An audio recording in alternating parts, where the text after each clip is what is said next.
Di akhir tahun ini kita akan mereview 1 tahun, melihat tahun depan. Tapi untuk reviewnya saya ambil pertama dari Ayub pasal 17 ayat 1, 11 dan 17. Jadi comot 3 ayat dari satu perikop yaitu Ayub 17. Ayat 1 lompat 11, lompat 17. Ayub 17, 1, 11, 17. Semangatku patah, umurku telah habis dan bagiku tersedia kuburan. Umurku telah lalu, telah gagal rencana-rencanaku, cita-citaku. Maka di manakah harapanku? Siapakah yang melihat adanya harapan bagiku? Saya sih sebenarnya tidak berharap ini menjadi kalimat saudara untuk tahun ini. Tapi seandainya ada yang mengalami baik tahun ini atau tahun-tahun sebelumnya hingga hari ini, maka kita tentu perlu melihat ke depan. Tapi Ayub pernah pada situasi seperti ini. Kenapa? Ya betul-betul keadaannya parah sekali ya. Pegawainya datang, lembu kita dijarah, bahkan pegawai teman-temanku dibunuh, tinggal saya yang hidup. Datang pegawai yang lain lagi, sapi kita dijarah, datang lagi pegawai yang lain, domba kita dijarah. Ayub mengalami penjarahan habis-habisan. Mungkin kita nggak mengalami ini, ya atau kalau mengalami pasti sudah masa lalu ya, 98, 97, 98 tepatnya. Kita nggak mengalami itu sekarang, 1 tahun, 2, 3 tahun terakhir ini, tapi mungkin mengalami kegagalan. Ya, dampak dari COVID selesai, ya saya pernah khotbah juga ke cabang dari grup gereja ini gitu ya.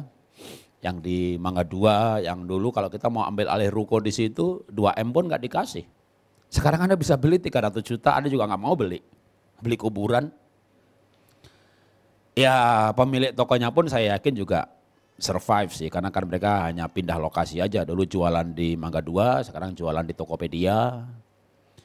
Tapi yang paling menangis tentu adalah malah pemilik malnya, pemilik gedungnya. Aset lebih dari 1 triliun gitu, pajaknya tiap tahun berapa miliar. Maka banyak hal pasti 1-2 orang mengalami seperti yang Ayub alami. Ya semangatnya patah, rencana gagal. Ada juga yang bukan soal bisnis, rencana menikah, gagal, udah sebar undangan lagi, masa nggak jadi. Ada juga yang ngalami bener, udah sebar undangan. Bahkan tinggal beberapa hari ada pertengkaran yang hebat, bahkan pertengkarannya bukan orang yang mau menikah sih. Orang tua dan calon besan gitu ya, lalu gagal. Saya berharap hal itu bukan cerita Bapak Ibu dan Saudara, tapi kalau ada yang mengalami cerita kegagalan, kita bandingkan dengan kegagalannya Ayub.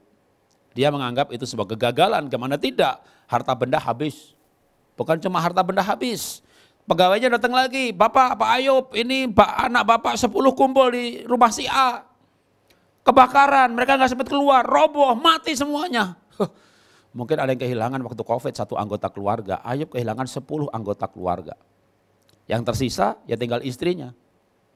Kalau ada penderitaan mungkin kita kuat ya kalau suami istri itu sepakat. Kan banyak orang tanya, Pak Jarod kok Bapak kuat sih rugi sampai ratusan miliar begitu. Ya istri saya orangnya nggak neko-neko, waktu bangkrut ratusan miliar habis, usaha tutup, pilot. Ya istri saya malah berkatanya begini, berarti ya bersyukurlah bangkrutnya paling enggak anak udah lulus semuanya gitu ya kan. Coba bangkrutnya kemarin.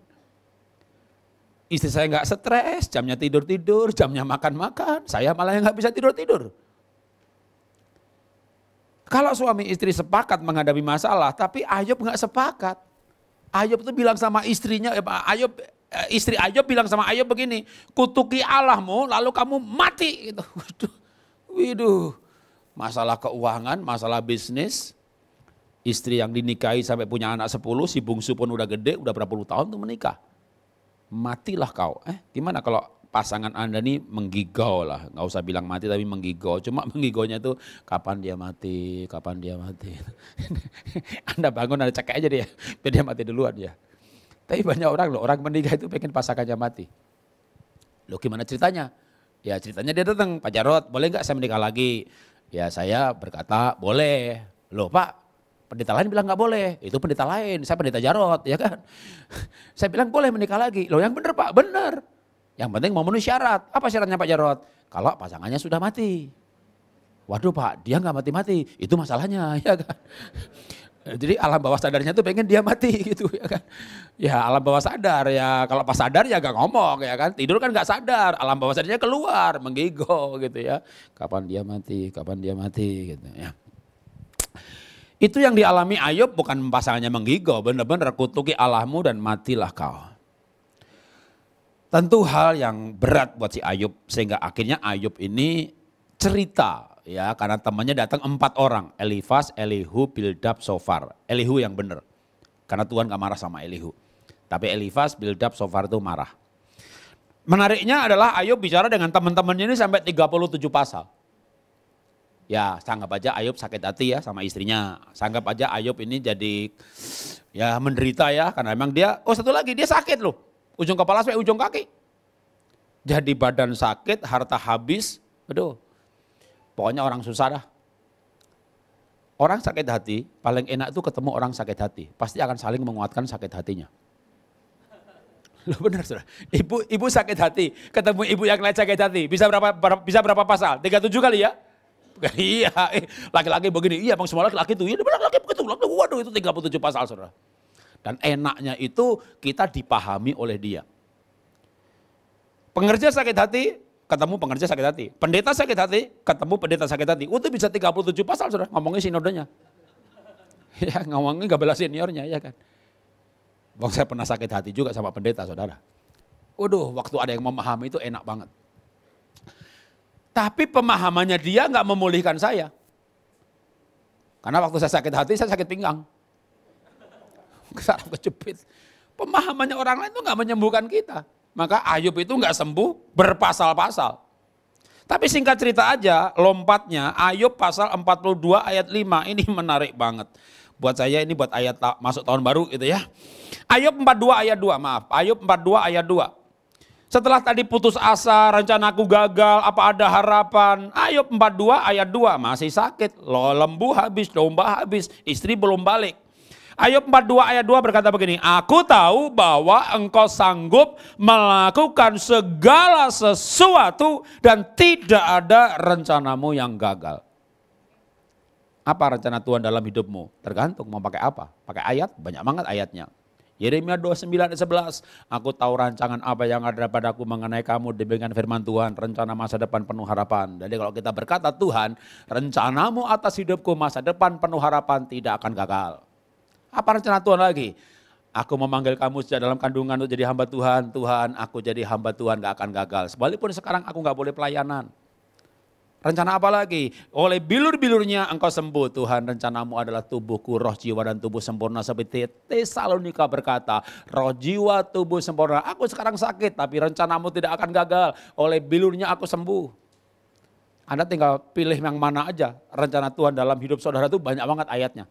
Pilih sesuai dengan kebutuhan boleh, sesuai keadaan boleh, sesuai keinginan boleh. Angkat imannya.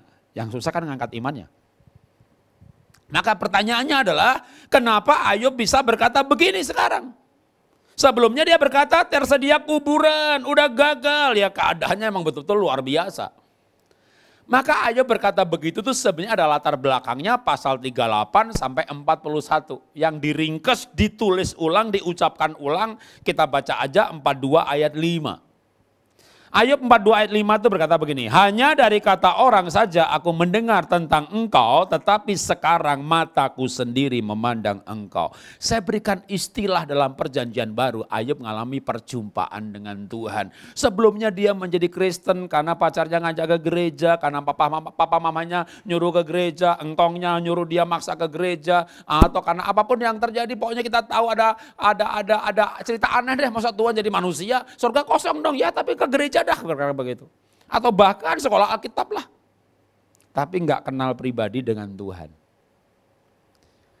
Maka Ayub akhirnya hanya dari kata orang sebelumnya, dia sekarang mataku sendiri memandang engkau. Perjumpaan secara pribadi dengan Tuhan. Saya berikan istilah perjanjian baru, dilahirkan kembali. Yang Alkitabiah ya. Sebenarnya di Alkitab enggak ada istilah lahir baru, tapi yang enggak apa-apa lah. Ya. Yang Alkitabiah ada ayatnya, dilahirkan kembali. Banyak banget ayatnya.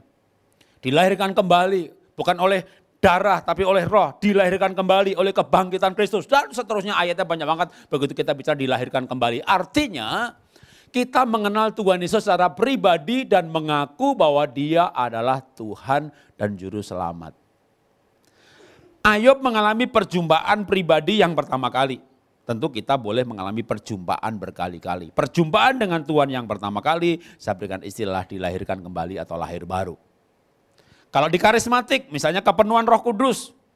Para rasul berkumpul di loteng Yerusalem lalu penuh Roh Kudus. Akibatnya mereka berani memberitakan Injil. Mengadakan mujizat. Tapi singkat cerita, ceritanya berlangsung, mereka dianiaya. Ada yang dibunuh, ditangkap, mereka ketakutan. Alkitab menulis loh, itu rasul-rasul kumpul lagi di sebuah tempat. Lalu dikatakan lalu penuhlah mereka dengan Roh Kudus. Kepenuhan bisa terjadi berulang-ulang karena tingkat kepenuhan bisa berkurang oleh keadaan, ketakutan, khawatir, masalah. Akhirnya sampai saya kemarin ada seorang hamba Tuhan yang cukup ngeroh, karismatik banget. Bahkan sampai di luar nalar dalam arti marifatnya dia bisa tahu ini, tahu ini itu. Tapi begitu ngalami masalah nggak bisa tidur juga loh saudara. Dekat sama Tuhan. Kadang kita bingung ya, orang dekat sama Tuhan kok bisa ditipu ya. Bisa ditipu sama orang lain, ya bisa lah. Kan dekat kan bisa dekat banget, bisa dekat beneran, bisa pura-pura dekat, bisa dulu pernah dekat beneran lalu terakhir enggak. Atau saking dekatnya, saking yakinnya, lalu saking baiknya, penipu ditolong, udah. Penipu ditolong malah jadi kalinya nipu. Dan petipu menipunya ratusan miliar, udah enggak bisa tidur. Lalu dia bilang sama saya gini, Pak Jarod, aku ini orang yang sangat mengalir dengan karunia roh marifat. Tiba-tiba saya hidup di mana hari Minggu itu beban berat, harus khotbah. Sementara saya ini nggak bisa merasakan hadirat Tuhan lagi. Saya itu nyembah itu ya ngambang, doa tuh ngambang. Udah ngobrol akhirnya berjam-jam. Karena kita memang bisa, itu kan memang perasaan ya. Sebenarnya kan Tuhan itu maha hadir. Kita rasa nggak rasa dia ada. Maka saya paling nggak seneng kalau misalnya pendoa syafaat atau WL berkata, mari kita berdoa Tuhan hadirlah di sini. Kayaknya dari tadi sudah hadir dah. Cuma kita nggak merasakan. Kehadiran Tuhan nggak usah dirasakan sih. Kita percaya dia hadir. Kadang-kadang perasaan perlu karena manusia punya perasaan. Tapi ketika ada masalah malah mengambil komitmen. Nah, kalau kita orang yang Bapak Ibu, Pak, itu kan Bapak khotbah Ayub mengalami perjumpaan Tuhan. Sebelumnya hanya dari kata orang saja. Gimana kalau saya ini sudah mengalami? Alami lagi. Karena apa yang terjadi tahun lalu bisa membuat kita rasanya jadi jauh dengan Tuhan. Waktu saya, ya ini bukan tahun ini ya, tahun-tahun kemarin. Millennial kills everything. Belum COVID saudara. Waduh, belum COVID. Tapi mulai itu, millennial kills everything. Waduh. Saya punya usaha namanya IVA. Stokis kami di 260 kabupaten. Kantor kami di BSD gede banget. Pegawai di kantor pusat 100 orang lebih. Di gudang hampir 300. Gudangnya 4 hektar di Parung. Gudangnya sendiri berapa kalau halamannya 4 hektar? Gudangnya ya 2 hektar, 3 lantai. Omset 50 miliar 1 bulan. Barangnya apa? Fashion, kosmetik, segala macam. Untung bersih 15%.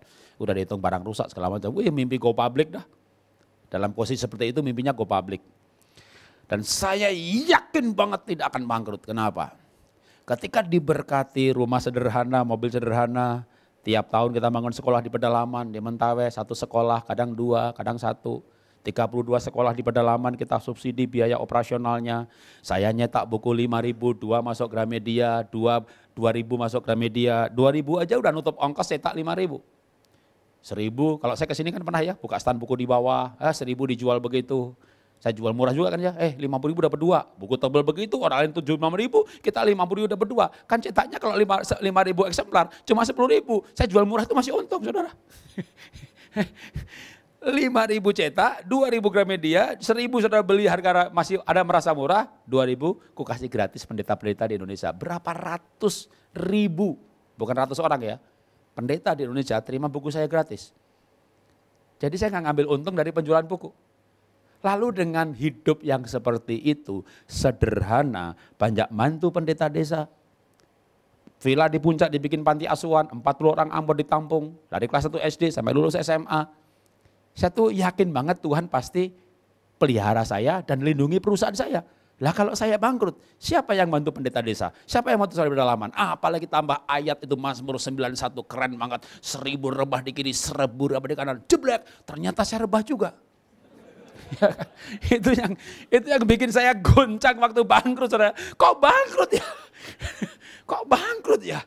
Aduh, itu goncang saudara. Kok bangkrut ya? Saya pikir gak akan bangkrut. Jadi bukan soal uangnya sebenarnya, yang uangnya menggoncang juga karena nilai kerugiannya, bayangin saudara. Kita punya omset tuh 50 miliar satu bulan, 40-50 lah rata-rata, ser-ser gitu. Oke, siapa di sini punya toko omsetnya 10 juta? Kalau omset toko 10 juta, barang di toko berapa banyak? 50 juta? Bagus banget Anda bisa punya stok barang 5 kali omset. Kalau barangnya itu fashion, kosmetik, ada ukuran, ada warna, kelontong. Nah, kecuali toko online, ya sampel di foto dipasang, ada order baru ngambil, nggak zero stock. Zaman dulu mana ada zero stock, 5 kali lipat. Udah bagus, orang lain 9 kali lipat. Jadi kalau omset saya itu 40 M lah, ngomong di angka bawahnya aja. Begitu bangkrut barang di gudang berapa? Ya 250 M lah. Terus Covid 2 tahun nggak ada order. 2 tahun kemudian, itu namanya barang expired. Dari lipstik, untuk pipi, untuk muka. Kalau saya punya lipstik expired, tak kasih saudara mau pakai enggak? Saya juga nggak mau ngasih saudara, nanti bibir Anda doer gimana klaim saya. Ya kan? Bangkrut satu kata ya. Anda ngerti perasaan saya kalau minggu ini kita buang barang expired 50 juta. Minggu lalu berapa sih? 30 sih Pak, nggak sebanyak sekarang. Bulan depan, itu Pak ngeri Pak, 2M Pak. Minggu demi minggu, bulan demi bulan, barang expired. Omset gede, stok barangnya gede. Itulah kenapa saya gula naik 500-600. Jadi nggak banyak ngelihat saya, kok Bapak waktu bangkrut tuh kayaknya tegar ya, nggak nangis-nangis ya. Nangis, tapi waktu nangis nggak diupload saudara. Yang ada khotbah lucu gitu ya, kesini lucu juga ya kan. Pulang nangis gak diupload, hai guys gue lagi nangis guys, karena bangkrut guys, ruginya banyak guys, kan enggak saudara. Sum ya lucu, sum ketawa, setelah saya sum ya nangis lagi saudara. Gimana gak nangis? Dan akibatnya gula saya 400, 500, pernah 600, itu minum obat istilahnya gak nyanda. Kembali metformin 1000, ku naikkan 2000, ya gula tetap tinggi aja. Karena saya diabetes. Kongsi saya, ya pembuluh darah otak pecah. Masuk rumah sakit, kepala dibuka, tutup lagi. Ya sebulan gak sadar di rumah sakit. Rumah sakit angkat tangan, dia bawa pulang kayak mayat hidup. Sebulan di rumah, pro dan kontra. Sampai akhirnya ya sepakat aja lah gitu ya. Tusuk jarum, akupunktur, sembuh loh. Hidup loh, berjalan loh, ngomong loh. Hebat juga orang Tiongkok akupunktur. Dokter angkat tangan aja sembuh. Tapi itu untuk menggambarkan betapa beratnya satu kata bangkrut itu lunasin tagihannya lama. Diancam mau dibunuh ada, demo buruh jangan tanya sebelum pesangon beres. Kalau pegawai 300 orang jual barang 2M pesangon, paling pesangon berapa orang kalau perusahaan berdiri udah dari tahun 92. Ada kerja yang udah dari tahun 92. Ada yang 10 kali gaji, ada yang 8 kali gaji, ada yang 5 kali gaji. Sesuai peraturan, selesai pesangon, peraturan berubah. Masa Covid, pesangon boleh 80%, ya terlanjur dibayar. Aduh, macam-macam dah ceritanya dah. Macam-macam dah ceritanya dah. Tapi yang saya mau katakan adalah, kalau saya kuat, karena saya mengalami perjumpaan dengan Tuhan. Kalau enggak mengalami perjumpaan dengan Tuhan, mana kuat saudara? Enggak kuat lah. Tetap goncang tapi pulihnya cepat. Makanya Ayub itu kuat karena dia mengalami perjumpaan dengan Tuhan. Maka setelah itu dia berani berkata, Tuhan tidak ada yang gagal. Dan selanjutnya benar sih kalau kita baca kitab Ayub, saya ceritakan aja. Akhirnya Ayub dipulihkan lembunya 2 kali lipat, sapinya 2 kali lipat, dombanya 2 kali lipat, istrinya tetap 1, saudara ya. Yang ini jangan. Wah, jangan saudara 2 kali lipat, 1 aja susah saudara. Bahagia pun gak susah pun juga gak boleh 2 kali lipat. Yang menarik juga adalah umurnya, lalu Ayub hidup 140 tahun lagi. Berarti waktu itu gak tahu umur Ayub udah berapa, tapi dikatakan 140 tahun lagi. Saya sih gak pengen, kalau sekarang 60 ya, lalu 60 tahun lagi. Boleh dah, boleh. Boleh. Kalau saya sih mau umur 120, istri saya ya janganlah 80, 90 atau 100 cukup lah. Kenapa nggak mau 120? Kalau kita 120, kita punya WA group banyak sekali, nanti tinggal kita berdua, yang lain mati semuanya. Ya kan, ke Peluit Pak Petrus nggak ada. Emang saya kalau bayangin saya 120 lalu ada 80, saya ngubur dia. Apa bilang sama anak, warisannya buat papa ya, kalau kamu mati warisan saya ya. Kan saya mati belakangan. Ya terserah, hidup mati di tangan Tuhan dah. Tapi yang pasti adalah kalau di dalam Tuhan harapan selalu ada. Kenapa? Nah, atau sekarang gimana caranya? Kalau itu kan perjanjian lama tuh Pak, Ayub itu Pak dilahirkan kembali. Oke, perjanjian baru. Galatia 4, 4-7. Galatia 4, 4-7. Saya baca Galatia 4, 4-7. Tetapi setelah genap waktunya, maka Allah mengutus anaknya yang lahir dari seorang perempuan dan takluk pada hukum Taurat. Ia diutus untuk menebus mereka yang takluk kepada hukum Taurat, supaya kita diterima menjadi anak. Dan karena kamu adalah anak, maka Allah telah menyuruh roh anaknya ke dalam hati kita, yang berseru, ya Aba, ya Bapa. Jadi kamu bukan lagi hamba, melainkan anak. Dan jikalau kamu anak, maka kamu adalah ahli waris oleh Allah. Waktu saya goncang, baik sakit, bangkrut, ya secara manusia tuh goncang. Tapi kalau dihitung 6 bulan, 7 bulan, 8 bulan pulih, ya termasuk cepat sih. Orang lain kan jauh lebih lama lagi bangkit dari keterpurukan.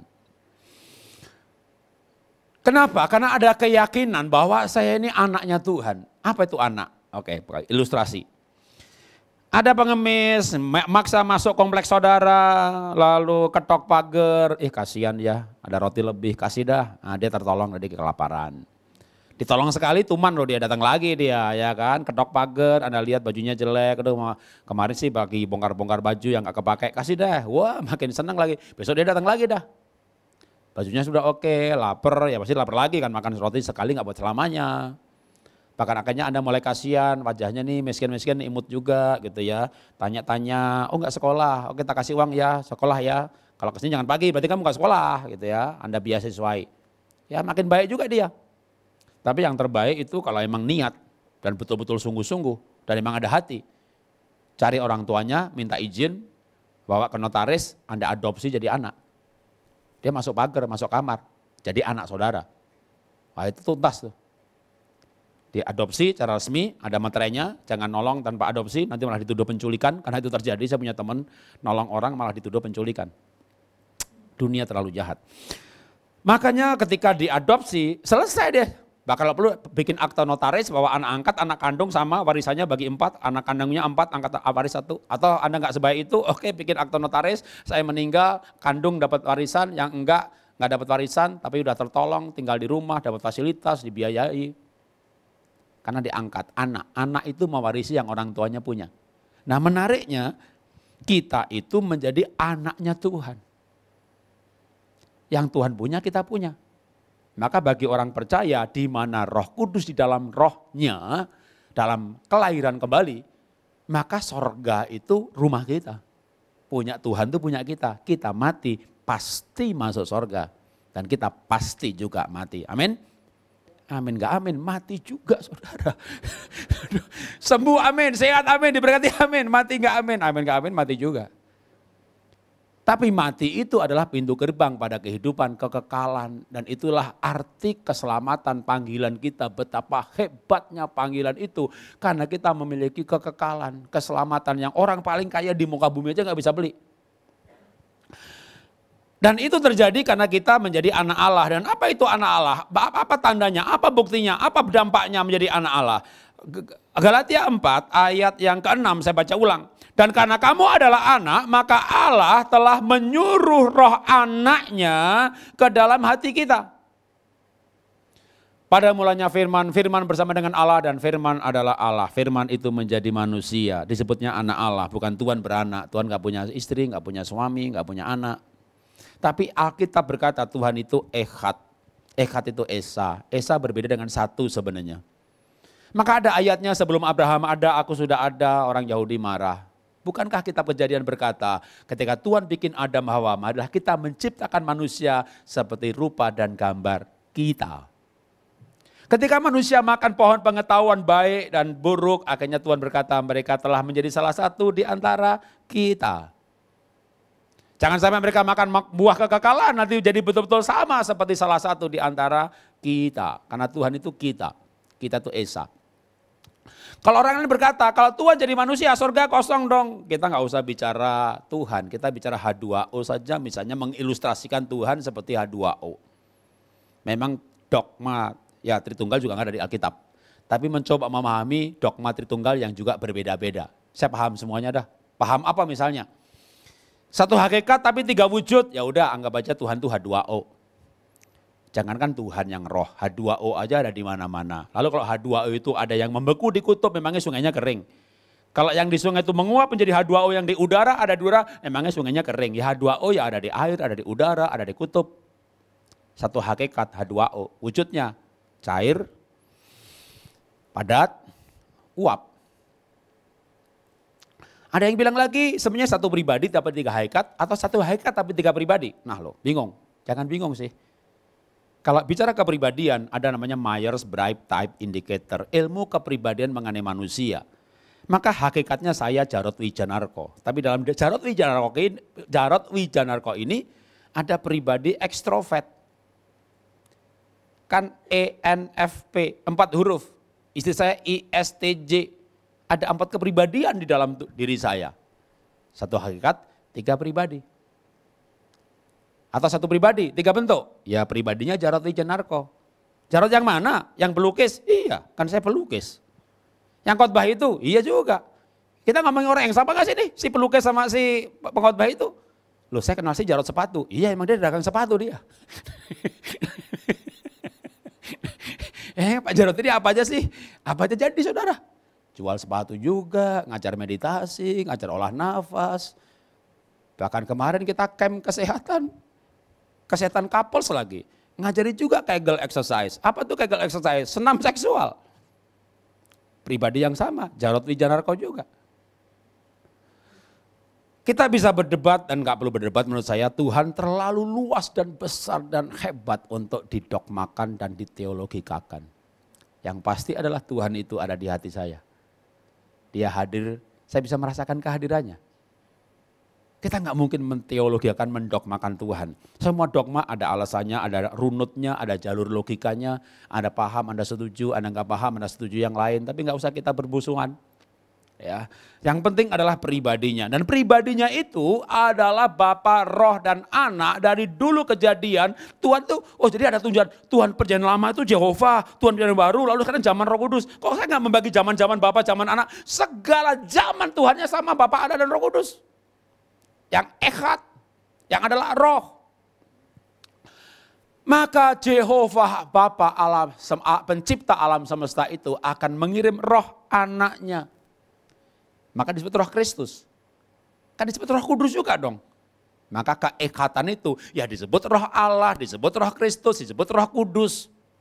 Yang pasti adalah Tuhan Yesus pernah berkata kepada muridnya, lebih baik aku kembali kepada Bapa. Kalau aku nggak kembali kepada Bapa, maka Roh Kudus tidak akan turun. Dan betul dia kembali kepada Bapa, lalu Roh Kudus itu turun. Tapi yang pasti ayatnya hari ini berkata bahwa roh itu ada dalam roh kita. Akan diperintahkan oleh Jehovah Bapa pencipta alam semesta masuk ke dalam hati kita. Nah kapan itu masuk ke hati kita? Kita baca ayat, pakai ayat ya. Efesus 1, 13, 14. Kapan sih roh Allah itu ada di dalam roh kita?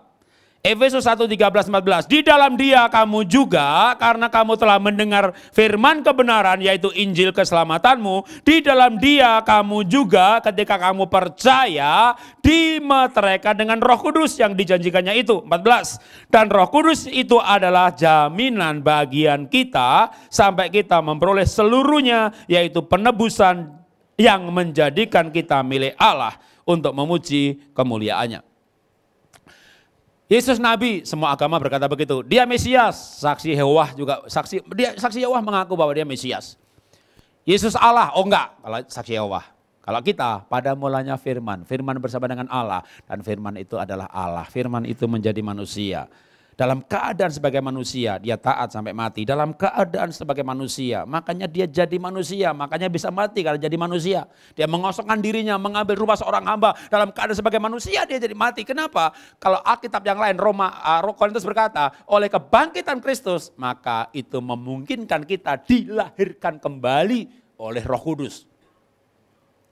Maka waktu kita menerima, kalau pakai ayat Efesus saja, kita menerima Injil keselamatan, maka roh itu ada dalam roh kita. Meterai. Oke, balik tadi lagi, ilustrasi anak diadopsi. Pakai notaris, pakai meterai saudara. Lalu anaknya yang diadopsi nakal. Nggak jadi dah. Meterainya dicabut. Ilegal saudara, meterai nggak bisa dicabut. Makanya Tuhan berkata, firman Tuhan berkata, kamu gak setia, aku tetap setia. Kita diangkat tuh pakai meterai. Meterainya Roh Kudus. Ayat yang lain ada perjanjian dengan meterai darah. Tergantung mau pakai ayat yang mana. Meterai darah, perjanjian darah ada filosofinya. Meterai Roh Kudus ada filosofinya. Tapi yang pasti Alkitab kuat sekali bahwa kita diangkat dengan anak dengan meterai Roh Kudus. Kitab Roma menggunakan bahasa yang lain walaupun ditulis oleh yang sama kepada orang Efesus yaitu Paulus. Maka Roma berkata roh itu bersaksi bersama roh kita. Oleh roh itu kita berseru ya Aba ya Bapa. Kita nggak ngaku-ngaku Tuhan itu Bapa kita. Kurang ajar kalau ngaku-ngaku. Nah, oke, balik lagi cerita ya. Anda pergi ke mall ya. Bawa anak, bawa istri ya kan. Anaknya punya anak, Anda umur 2 tahun, 3 tahun. Gitu ya. Sampai di mall ada anak umur 4 tahun. Papa, gitu. Kira-kira yang bereaksi pertama sekali siapa? Istri, ya kan? Dia lihat, kok yang teriak wajahnya mirip ya.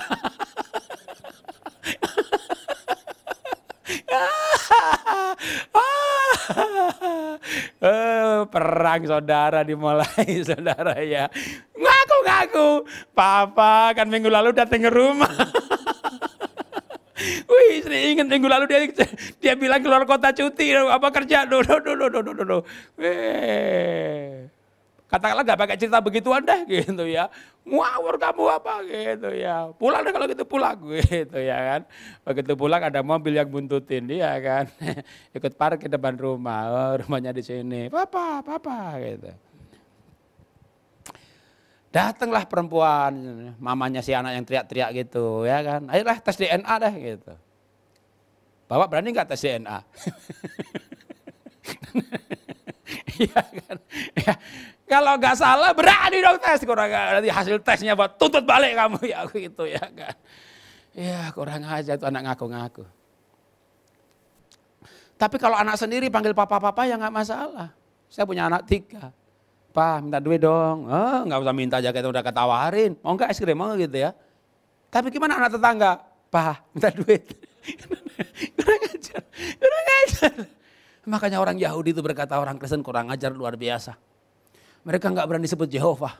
Mereka sebutnya Yehova Rafa, Yehova Sikenu, Yehova Shalom, Yehova. Tergantung Nisi. Tergantung apa nih? Memberikan kemenangan. Yehova Nisi. Kalau nggak mau hubungannya sama pengertian sedang pribadi, ya Elohim aja atau Adonai. Tiba-tiba orang Kristen bilang, Bapak, itu kurang ajar tuh. Tapi kan kita bukan kurang ajar, kan kita memang anak beneran. Kan kita bilang Bapak kan adanya Roh Kudus dalam roh kita. Kita anak-anak, itu kita tuh anak.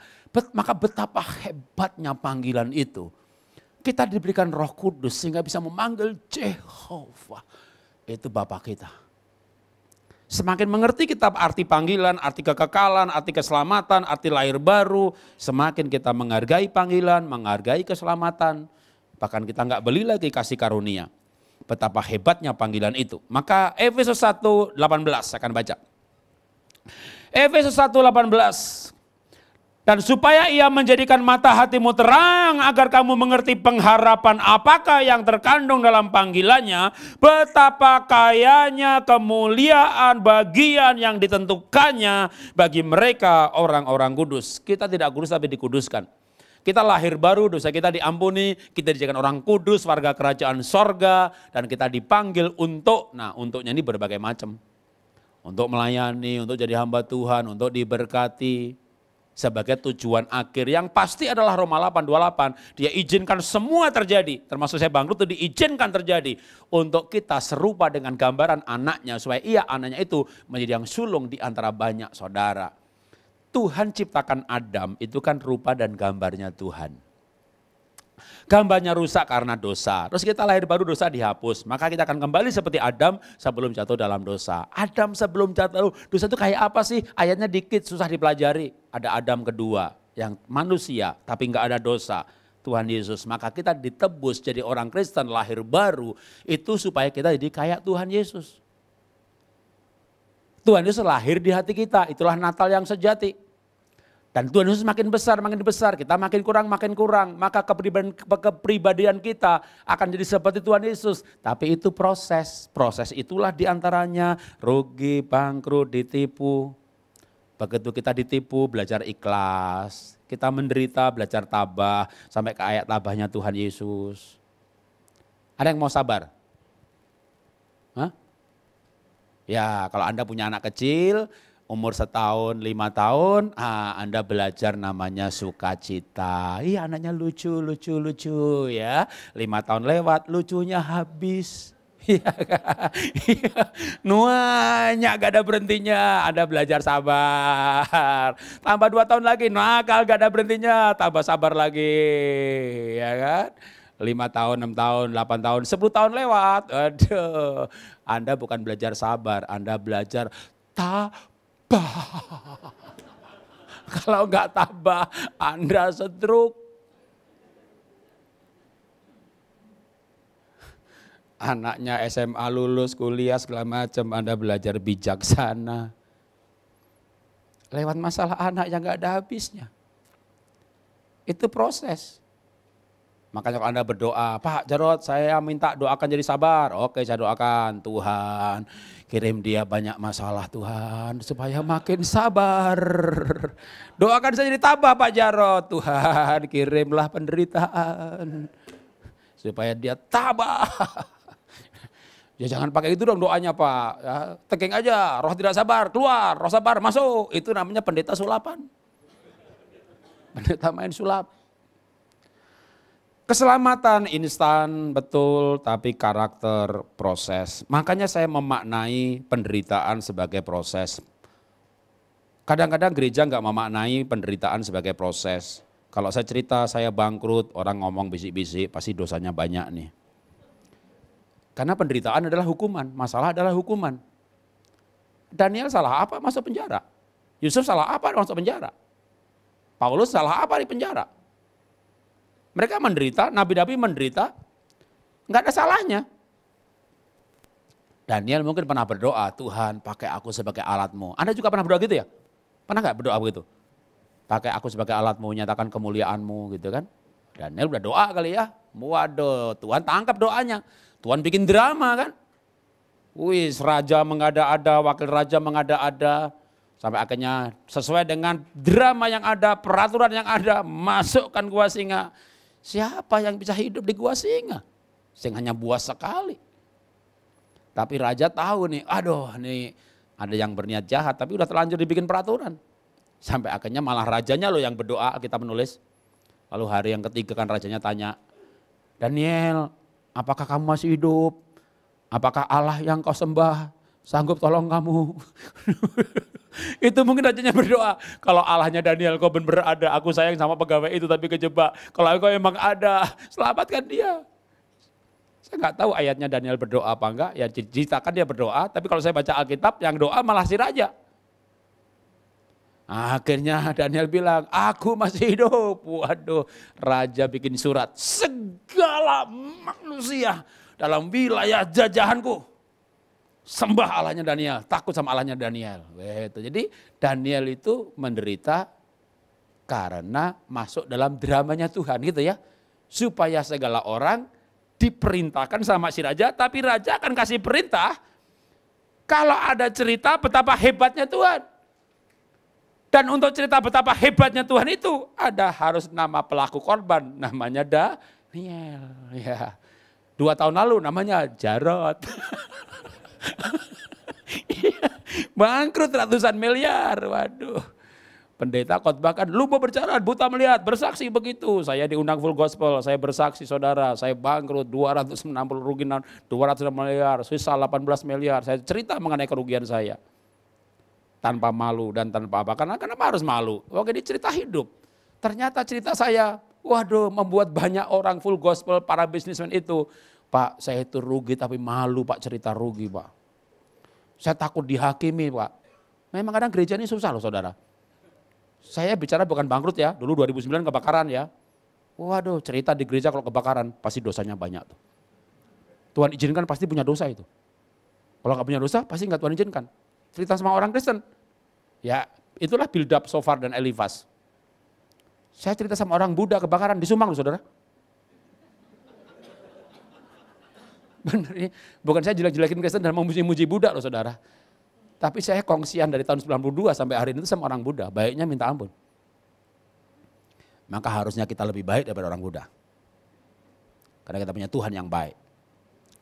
Tidak semua masalah karena dosa. Kalau saya memahami masalah itu ujian, saya memahami masalah itu prosesnya Tuhan. Ketika saya rugi banyak, saya tetap melayani, saya tabah. Beberapa orang pengusaha, Pak saya diberkati dengan cerita rugi Pak Jarod. Lah kenapa diberkati? Saya sudah lama gak bisa ketawa Pak. Karena saya rugi 5 juta Pak. Sekarang saya dengar Bapak 200, saya ketawa Pak. Pengusaha sama pengusaha itu kadang lucu loh saudara. Ya di rumah diem, stres, ketemu pengusaha lain. Temen aku rugi 100 juta. 100, aku rugi 200. Wah, kamu 200. Wah, gitu ya. Kita mentertawakan mereka yang lebih menderita saudara. Betapa jahatnya kita tertawa karena orang lain lebih menderita. Makanya Paulus berkata, Paulus bilang begini, waktu saya bangkrut itu ya, saya dapat ayat dari Paulus saudara. Dari Alkitab, yang perkataan Paulus. Paulus itu bilang begini, penderitaanku itu penghiburan bagimu. Supaya aku bisa menghibur orang lain dengan penderitaan yang sama. Jemaat waktu itu gak bangkrut saudara. Jemaat waktu itu kan dicambuk, dipukul, dianiaya. Dia bilang sama jemaat, aku dianiaya lebih daripada kamu. Aku 10 kali keluar masuk penjara. Aku 5 kali disesah. Kamu cuma baru 1 kali kan. Aku 5 kali, tiap kali 40 kali. Paulus bercerita mengenai penderitaannya. Yang melebihi penderitaan para rasul yang lain dan para jemaat. Tapi tiba-tiba saya merenung.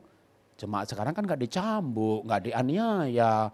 Rugi 5 miliar, rugi 10 miliar, rugi 100 miliar. Maka Tuhan bilang sama saya, makanya kamu 260. Supaya kamu bisa menghibur dengan penghiburan yang nyata.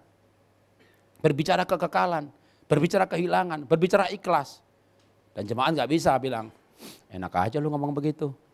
Ya kecuali Anda bilang begini nanti ya, habis kebaktian ketemu saya, Pak, saya 500 M Pak. Nanti saya ketawa, 500. Oke, saya belokin sedikit lagi. Ya, banyak laki-laki pengusaha itu ketemu pengusaha yang lain bisa bercerita ya. Rugi 100, rugi 200, mereka saling terjujur, keterbukaan. Jadi ada teman sependeritaan, bawa pemulihan. Banyak laki-laki sebenarnya sanggup rugi. Dan banyak laki-laki bercerita sesama laki-laki rugi. Banyak suami sanggup menghadapi kerugian dan cerita kepada para suami yang lain. Yang tidak sanggup tuh cerita kalau sama istri, kalau rugi itu nggak sanggup. Karena istri lebih mengerikan. Karena tuh ibu-ibu, jadilah penolong dalam suka dan duka. Jangan kayak istrinya Ayub, kutuki Allahmu dan matilah kau. Kalau suamimu dalam penderitaan, dalam kesusahan, dalam kebangkrutan, ajak dia bangkit, ajak dia doa. Yakinkan dia bahwa Tuhan penolong, bahwa Tuhan ajaib, bahwa Tuhan pemelihara, bahwa Tuhan membuat semuanya indah pada waktunya. Bahwa Tuhan tidak berubah, bahwa dia akan memberkati kembali, dia akan memulihkan kembali. Maka istri suami dalam suka dan duka itulah keluarga yang kuat. Keluarga yang kuat bukan tanpa masalah, menghadapi masalah bersama-sama.